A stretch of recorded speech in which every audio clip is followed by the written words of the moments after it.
పరామర్శ. మీరందరూ చూస్తున్నారు కదా, చూడండి కింద ఉన్న వీడియో. జగన్మోహన్ రెడ్డి గారి పరామర్శ.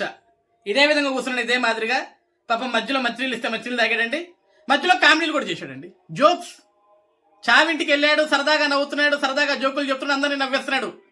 ఈ పరామర్శకి ప్రత్యేక హెలికాప్టర్ ఎక్కి మరి రండ్రా బాబు రండ్రా బాబు రండ్రా బాబు అని 500 రూపాయలు, 2 క్వార్టర్ సీసాలు, జై జగన్ సీఎం జగన్, జై జగన్ సీఎం జగన్ ఈ నినాదాలు.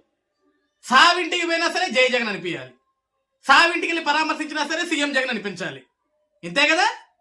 దీనికోసం నిన్నటి నుంచి జగనన్నకి భద్రత లేదు, జగనన్నకి భద్రత లేదు. పోలీసు వాళ్ళు ఏమైపోయారు?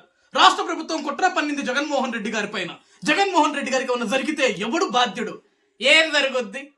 ఆయన మీద ఆయనే రాయించుకుంటాడు, ఆయన చేతి మీద ఆయనే కోడికత్తుడు దాడి చేయించుకుంటాడు. అవసరమైతే ముఖ్యమంత్రి పీఠం కోసం సొంత కుటుంబ సభ్యులను వాళ్ళే హతమార్చుకుంటారు, ఇంకొకరి మీద తోసేస్తారు. ఇది జగన్మోహన్ రెడ్డి నీచపు రక్త రాజకీయం. మళ్ళీ జగన్ ఎవడేం చేస్తాడు రా బాబు? ఇటు కూర్చుండపోయి హ్యాపీగా అమ్మా తల్లి బాగున్నావా బాగున్నావా బాగున్నావా.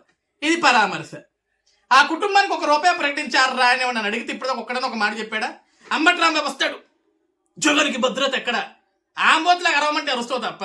అసలు జగన్మోహన్ రెడ్డి గారు ఆ కుటుంబానికి కనీసం ₹1 అన్నా నేను సాయం అందిస్తానమ్మా, నేను మీకు అండగా ఉంటానమ్మా, మీడియా ముందుకు వచ్చి ఇదిగో లింగమయ్య గారి కుటుంబానికి 10 లక్షలు నేను ఇచ్చాను, ఆ కుటుంబానికి అండగా ఉన్నాను, లింగమయ్య నా కుటుంబ సభ్యుడు అని జగన్ ఎక్కడన్నా అన్నాడా?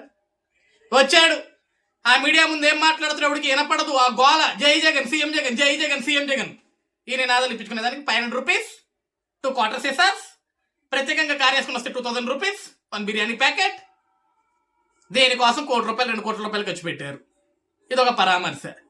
నువ్వు జనంలో రాకపోతే ఎంత బాగుంటుందంటే అంత బాగుంటుంది. జగన్మోహన్ రెడ్డి గారు పో ఆ బెంగళూరులో కూర్చో, నీకెందుకు చెప్పు ఈ ఆపసోపాలన్నీ? అనవసరంగా హెలికాప్టర్ బగలు దుబ్బారు, అందులోనూ పైలట్ బ్యాగ్ ఎతకు దుబ్బారు. ఈ దొంగతనాలు చేయటం భయ్య, అసలు మన పార్టీ దరిద్రమే దొంగతనాలు చేయటం. అబ్బే అబ్బే అబ్బే ఏం బతుకు భయ, ఇదంతా జీవితం అంతా దొంగతనాలు చేయటం, దోపిడీలు చేయటం, చేయలేకపోవటం.